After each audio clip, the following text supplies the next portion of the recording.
Hello everyone, welcome back to the Keep Productive YouTube channel. It is Francesco here. Today I am very lucky to be joined by Matt Ragland, who is very much known in the productivity space for his work with journaling, bullet journaling and everything paper, which we're not used to here on Keep Productive, of course.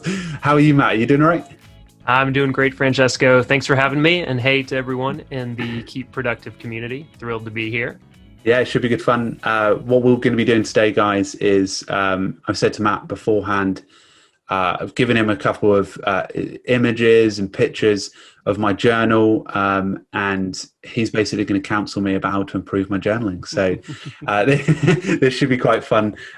He is very much, if you haven't checked out his YouTube channel yet, very much an expert in journaling. He's got a course as well that's brand new out. So yeah, maybe we'll start with what sort of stuff is involved in the course, and for people who are curious about jumping in. Yeah, the thing that I saw with journaling that drew me not just to create the videos on YouTube, but also like expand on it more in the course, is that a lot of times what people struggle with when it comes to journaling is kind of not understanding or having an idea of what constitutes a journal entry. And I like to tell people that the good news is that a journal entry can be basically whatever you want it to be. Now, one of the things that we talk about in the course is there tend to be like 6 types of journal entries, and they could be like the daily highlight or one-line journal that James Clear talks about. There is the morning pages, which is a practice that Julia Cameron started many, many years ago. And then it could be just as simple as giving your thoughts on a particular topic, something that Derek Sivers talks about and practices a lot. And so there are, I've picked out 6 specific types of journaling that most people can get into. And when you understand that there are multiple ways to journal, it becomes a little bit easier, and hopefully a lot easier, just to keep up that habit and keep up that practice, which is actually one of the other big parts of it. Is we don't just tell you about hey, here's some ways that you can journal, but we talk about how to actually build the habit of journaling so that you build that confidence in your journaling habit. And even if you don't do it for a few days, even a few weeks, that you think to yourself and oh, well, I know what it is to create a journaling habit. I've done this in the past, and so I can just start again. That's it. Yeah. So I think with the stuff I've been doing, it probably falls more under the morning pages. Would that be right? Because it's like what I do every morning is 3 or 4 lines of just right. Whatever's in my mind, mainly talking about things that are sort of bothering me, things that are sometimes negatives, but also sometimes positive. Just getting it out there before I start the day. And then, as you might see on screen now, is on the right-hand side, I also bring up some ideas, thoughts, and things like that come up across the day. So, yeah, I mean, from I sort of shared it with you. I thought, is there a way that I can take it a bit further? My sort of goal with it is to make it a bit more structured and to take advantage of the sort of sessions that I have with it. I've been doing what I've been doing now for about 4 years now, so it's something that I know is a habit. I'd just like to make it a better experience. Yeah, let me ask you, what do you feel would be, because I can give you advice, I can give anyone advice. What do you feel what is one of the driving motivations, or what do you feel would be a more successful journal for you? Probably one that I guess, so the thing that the issue I probably face right now is that when I write something down in there, although I sort of grasp the theme or learning and I end up fixing a problem eventually, I don't have a definitive way of referencing stuff, I guess, and bringing it forward. These are the lessons that I learnt. These are the things I were bothering me this week, and I'm not, I guess, summarizing it. Because it's different to way that I note take on, say, Notion. It's different to way this is more of a personal experience for me. So, yeah, I guess it's about wins and losses and learning. Yeah. Thank you for giving that context. That helps, because one of the things that I like teach people to do and I talk about a lot is that kind of summarization within your journal. Mm. And a couple of ways that I recommend people do that. One is by most people, do you track or like organize your journal by date? I mean, that's what a lot of people do. Yeah. I mean, it's a lot more relaxed. Like it's just sort of like put the day down and the time, but that's really Okay. it. Like Yeah. I don't have a page for each day. At the moment, I Sure. have like I've moved from like A5 to like an A4, so it's gotten a Hmm. bit bigger in terms of size. So I'm putting like 6 days on one page, so probably a Yeah. week. Uh, Yeah, definitely. I can see that. Well, one of the things that you can do, so if you do you give does your journal have page numbers on it? no, Okay. yeah, And that's it's totally just fine. sort of free for all. Yeah, what I do is if you so there are two ways to do this. I Mm, normally actually this is a trick from the bullet journal yeah. method, which is I have an index or and Okay. sometimes a topical index for like my personal journals Mm, as well. So I set out like a series of pages towards the back, usually the back. okay. It could be the front also, Yeah. but I like to just open up my journal and see the like the entries instead of the index. Mm, So usually the back of the journal, I'll have a series of pages or an index where for me, I've been journaling long enough now, and you don't have to journal for a specific amount of time for this, but I know, and it sounds like you probably do too, I know the themes that I tend mm, to write about. yeah. It's work, it's family, it's like mental health, it is a lot of those things that I tend to write about a lot more, Yeah. education. And so I have topical pages in the back to represent an index. And then when I know that I want to pull out like a particular thing, so I do a very brief review, usually at the end of the week of honestly, it's not too structured, but it is like dedicated time of even just 15 minutes of flipping through the entries from the past week. Sure. And then I try not to be too fussy about any Mm, kind of note taking or journaling. I think like it has to be in this exact same structure and I have to like copy it over word for word, yeah, in order yeah. for it to be useful, because then I find I just get stuck too Okay. much. Yeah. And so I look at it and I pull out like if there's anything that resonates with me and it fits into like something that I can put in the index or into a new topic, Yeah. then I will put that in the index in the back, and I won't even copy it back over because again that takes too much time. Yeah. I'll just write down like if it's something like for work or entrepreneurship or YouTube channel, whatever it is, Yeah. I will just write down the date or the page number, which is why I asked Oh, about okay. it, Yeah. just so I could go now to the back of my journal into that Mm, index and yeah. look at these are all of the things where I had like something that I felt significant enough about Yeah. Yeah. in the moment. And then I can just flip back to those particular days and see if I can pull something else back out. I like that because one of the things that I really like gain benefit from is you know like that whole like thing where if you're embarrassed by the work that you've done in the past, it's like a sign of progress. Right. That's it. Hmm. Yeah, it is a thing. Yeah. Yeah. um, and I go to my old journals and I look at like my notes from when I started like doing YouTube videos or like started working, Hmm. and I had different problems, Right. and that sort of made me a bit better. But having something like that would probably save a bit more time, if you know what I mean, being able to find it. So that could be, yeah, I think that'd be a Yeah. nice practice to like summarize sort of lessons.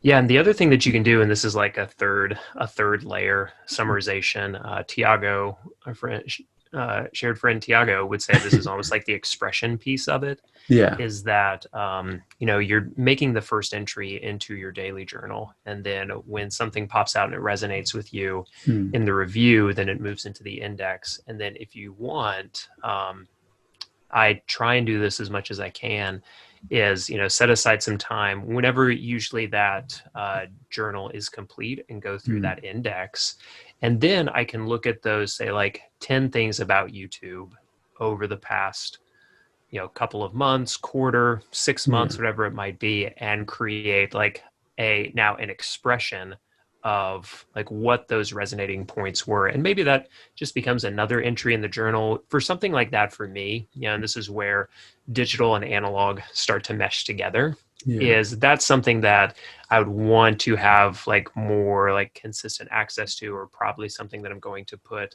more in a video. So that'll go into Notion or Roam or, whatever I might be using at the time. Yeah.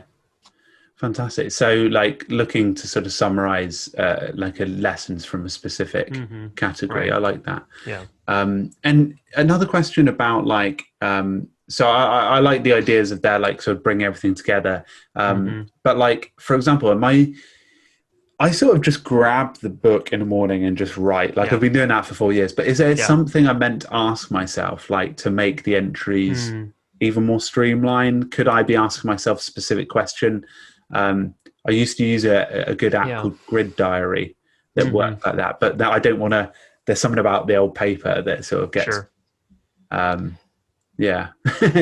feel the same way. That's the reason that even though there are tons of things that I love about working digitally, and especially from the like kind of information capture and organization, like clearly that is way better and easier in digital. That's just how it works. But when it comes to journaling, like you said, the act of putting pen to paper and not having anything else, like it's the original like single task app. And I would say like when it comes to thinking about is there a clarifying question that you should be asking yourself?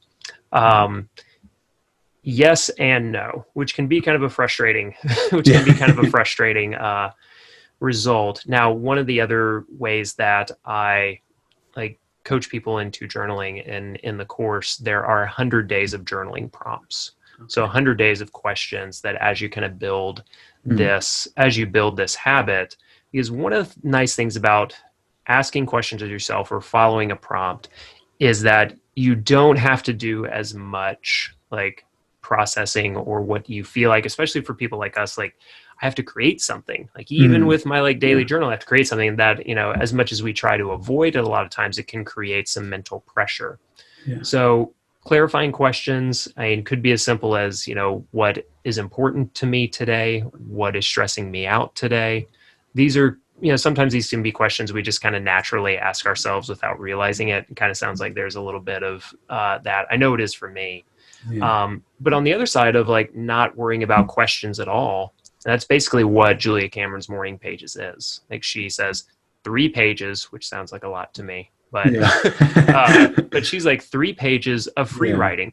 If it's like Bart Simpson at the chalkboard saying like, whatever it is he writes, I will not care about writing in my journal today. And you write that for 3 pages. That is, technically a win in Julia Cameron's book. And there's an aspect of this when it comes to like getting things done that is a system of completion for either task or time.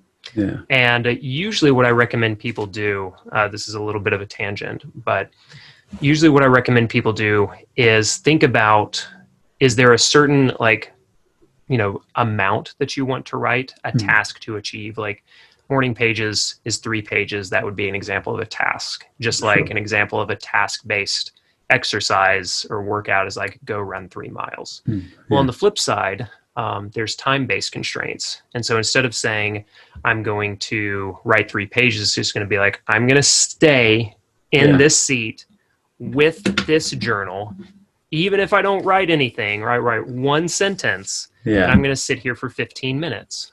Just like it's the same thing. Like instead of running 3 miles, you could say I'm going to run 30 minutes. So a lot of people I find, just as you're getting started with the habit, time-based, limits for yourself are a little bit easier. But the challenge is even when you don't feel like it, you still have to sit there because eventually you will get to a point where you're thinking to yourself like, well, if I am going to sit here for 15 minutes, I'll just write some things. That's it. Yeah. You're almost like naturally forced. That was one of my like sort of like one of the final questions I had for you was around like, am I writing enough? Because I'd say like a small entry like that I do in the mornings takes me anywhere between 3 to 6 minutes. It's not Right. long at Yeah. all. But I can spare, up to 10. So Right. do you think I should be writing more? Or do you think it's just like whatever I sort of feel to that point? Yeah, this is where like those like doing the both and can be Yeah. really useful. So if you start out just like mentally not worrying about the amount and you just like write down a few things like free writing, whatever's in your mind, because I do think of journaling a lot. Like it's kind of self-therapy for me as well. I think of it Yeah. like Harry Potter and Dumbledore and the Pensieve, I think is how you pronounce it, where he just like pulls the thoughts out of his head and Oh, like yeah, yeah, drops got them in you. that Yeah. swirling. Yeah, I think it's in the Half-Blood Prince Yeah, yeah. and a couple other places. But that's how I think about journaling a lot of times, especially in the morning or when I'm, trying to go to bed. I'm just like, this is kind of stressing me out. I'm just gonna Yeah, yeah. pull That's out good and be like, all analogy. right, it goes in the journal. It's out of Yeah. here. And so starting your journaling session with that, I mean, it can kind of go back and forth and you say like, okay, I'm going to spend 5, 6, 7 minutes on this. And then you could think about asking yourself, just a couple of clarifying questions like, what really matters to me today? What would a great day look like if I was able to get this one thing done? There are lots of relationship questions you can kind of ask yourself as well. Is there someone like who's on my mind that I could maybe contact or reconnect with? Both of us are married, we've got kids. And so like, what's something that I could do to like make my spouse, my partner, my kids really happy? Like I could write down, my 5-year-old loves when we wrestle at the end of the night, be like, okay, let's make sure we wrestle. And so you could do like both of those things. I think they both work well. And one of the things, again, like just to push on this, and I talk about this a lot, and I think I was actually writing something on Twitter about it today, is that one of the challenges of like this early you're not in the early stage, but if you're in the early stage of journaling or doing anything new, you want to look for advice. Yeah. Like it's very natural because you're like, okay, this person's been doing it. I'm going to look at their steps, their practice. I'm going to follow that. And what's fun and can be tough to break out of though is getting to the point where like, okay, I've like taken bits and pieces of things that like Matt talks about, like if we're talking about Notion or something, like Matt talks about, Francesco talks about, Marie talks about, all these different people. And it's like, okay, but how do I create a system, like just a habit and a practice that works the best for me and feel confident enough and trust myself enough that, this is a good thing for me to be doing. Yeah, that's it. Yeah, that was one of my questions as well, is people who might be watching this might be like starting that sort of journaling process. If you got any like, because there's so many tips that can be taken on board for them, but if you got any like best practices that you'd recommend for beginners? Yeah, so the 2 ways that I normally recommend or I guess 3 biggest ways, well, actually all 6 of them can work pretty well, but even that seems a little overwhelming to some folks, is to really try and set aside a time. That's probably a time that you want to do this. So for you, for me, for most people, it's in the morning. One of the things, and this is helps with just in habit building 101 as well, is that I attach my journaling habit to something that I'm already going to consistently do in the morning anyway. So for me, it's make coffee. Yeah. So while the coffee is brewing, that habit that I've been doing for, probably too many years now, while the coffee is brewing, I'm going to do that. Yeah. And so while the coffee is brewing, I, do my journal entry. And that's kind of my time block right there. And I just put a few things into the journal and, usually up to a page. And so like tacking it on to another habit that you're already like really comfortable and consistent with, even if it seems boring. Like I know people that like journal right after they're done brushing their teeth. Yeah. Or when they plug their phone in at the end of the day, they'll have their journal like next to their phone charger. And so it's like, I plug in the phone, I pick up the journal. Look at that. It's right there. That's it. Yeah. The other thing is try a few different journaling types. Another thing, we've talked about morning pages. We've talked about, following prompts. Another one that is really useful, Austin Kleon talks about this. He just calls it his logbook, diary, or journal. Yeah. And all he is really doing, and this is kind of a fun thing because you don't, You don't have to think about it very much, but he's logging it. He's just logging his day, like ship's log date, September 2nd, 2020. And he basically just observes what happened during the day and reports back on it. So it's just like a series of almost bullets where he's like, I did this, I went here, I played with my kids, cool. and like, this is what we had for dinner. And so he's just like logging everything. And that can be, I think that's an effective journaling method as well. So whether you're free writing, whether you're doing like a call and response to some prompts, or you're just logging what happened during the day, those three specifically are really good ways to start. And then attach that practice to a habit that you're already familiar with and already consistent with. And like I said, usually the more boring the habit, the better. So like, I make coffee, pretty boring. Journal during that. I'm done brushing my teeth, pretty boring. Journal after that. I plug in my phone, very boring, very small, but I'm going to do it. It's a very strong habit. And if I have my journal there, I'm like, oh, great. Here it is. I'll sort this out. There. All right, let's do a little bit of this. So those two pieces in particular. Smashing. Well, I think I've got a few bits of homework to do. I like the thing is I never actually got on fully with the bullet journal method by Ryder Cow, but that's like a really nice sort of way to sort of balance between it that sort of fixes. So I can summarize the themes in the back. I can then like take learnings and bring them together in like a more of a longer piece, and then I can use prompts to clarify things more. I think that's quite good. So I think there's some good takeaways. Thanks, Matt. That's really my pleasure. Thank you. Where can everyone find you on the internet after this? So if you go to just youtube.com/Matt Ragland, that's the best place to find me. I'm also on Twitter @Matt Ragland. Those are the two places. You can find me on Instagram there too, but YouTube and Twitter, those are the two places that I spend most of my time and content energy. That's it. It's sharing wisdom. Brilliant. Thank you, Matt. And I hope you keep well and stay safe, obviously. Hopefully it's getting better out there for you guys. Things are picking up. I am optimistic. I'm an optimistic person, and that's good. Trying to keep that going. That's it. Lovely. Well, good chatting with you, Matt, and I'll talk to you soon. Yeah, my pleasure. Thanks, Francesco. Lovely.